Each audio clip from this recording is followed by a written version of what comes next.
So guys, mga super mom, ito na yung niluto ng anak ko na afritada. Afritada con pochero, 'di ba? Kasi ang unang recipe ay afritada. Nagtalunan pa sila ng isa niyang kapatid kasi gusto noon bistek. Ang gusto naman isa afritada. So nanalo si afritada. Ngayon si afritada gusto ng dagdag na gulay. Gusto niya may repolyo, kaya nilagyan naman ng kuya ng repolyo. Ayan. Si Talo, siya nagluto. So ito na ngayon. Ayan. No rice tayo.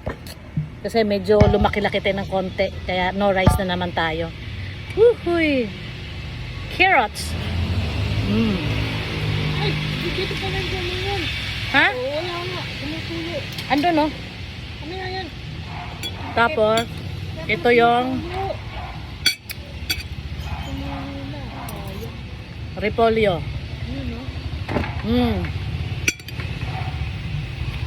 Yung anak kong lalaki nagluto nito, yung manager sa Mang Inasal. Masarap din magluto yon, pero weather lang magluto yon. Pag trip niya magluto, magluluto siya. Pero syempre, ang taga-tikim, final tasting, si mami pa rin. So ito yung sinatalo naman, sinagluto, si manager. Ang dinagdag naman niya, nilagang itlog. So ayan, itlog.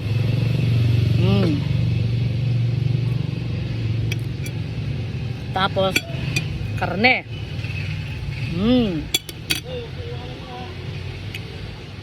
Masarap ang timpla. Hindi matabang. Hindi siya matabang, hindi siya maalat. Tamang-tama ang lasa.